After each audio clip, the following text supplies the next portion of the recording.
بسم اللہ الرحمن الرحیم۔ مالیگاؤں تعلقے کے ڈونگرالا گاؤں میں 4 سالہ بچی کی عصمت دری اور پھر اس کے قتل یعنی مرڈر کا جو کیس اور اس کی واردات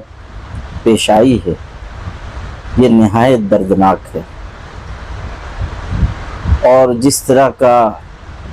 مجرمانہ عمل کیا گیا ہے یہ ناقابل معافی ہے۔ 4 سال کی بچی کے ساتھ اس طرح ریپ ہونا اور پھر اس کا مرڈر ہو جانا ہمارے ملک کے امن و امان کے اوپر سوالیہ نشان ہے۔ ہماری بچیاں، ہماری مہیلائیں، ہمارے دیش کی لڑکیاں محفوظ رہیں، اسی میں ہمارے ملک کی، ہمارے دیش کی عزت ہے۔ ایسے مجرموں کے ساتھ جو بڑی سے بڑی اور کڑی سے کڑی سزا اور بدتر سے بدتر سلوک کیا جا سکتا ہو وہ کیا جانا چاہیے۔ یہ بھی ہوتا ہے کہ بہت سی وارداتوں میں مجرم مختلف چیزوں کا سہارا لے کر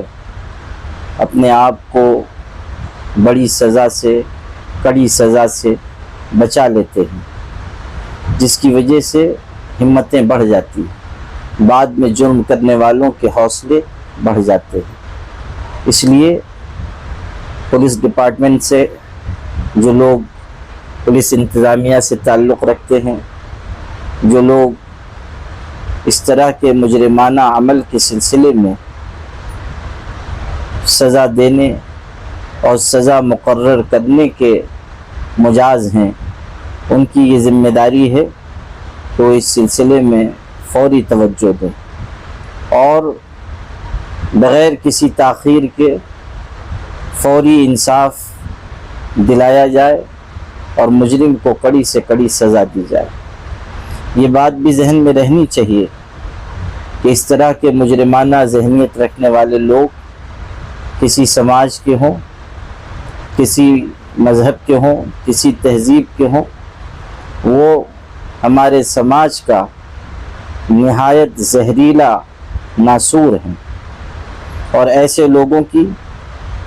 کڑی سے کڑی نندا کی جانی چاہیے اور ان کے لیے بڑی سے بڑی سزا کا مطالبہ کرنا چاہیے۔ اس سے بھی دل دکھتا ہے کہ مجرم کو سزا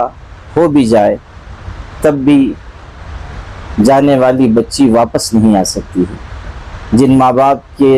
جگر کا ٹکڑا چھین لیا گیا، جن کی گود میں کھیلنے والی اولاد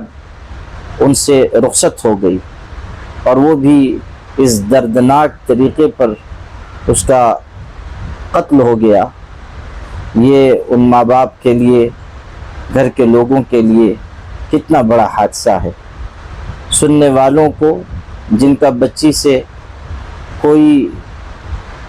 خاندانی رشتہ نہیں ہے ان کو بھی تکلیف ہو رہی ہے، ہم کو تکلیف ہو رہی ہے، تو جو ان کے ماں باپ ہوں گے، جو گھر کے لوگ ہوں گے، جو رشتہ دار ہوں گے، اس وقت ان کے اوپر کتنا غم ہوگا اور کیسا صدمہ ہوگا۔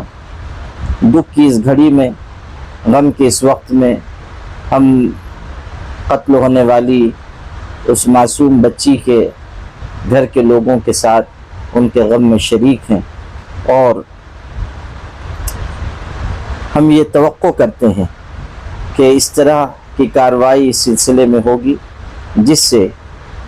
آئندہ ایسا جرم کرنے والوں کی ہمتیں ٹوٹیں گی اور ان کے راستے رکیں گے۔ بہرحال میرے پاس وہ طاقتور الفاظ نہیں ہیں کہ جن کے ذریعے میں اس گھناؤنے،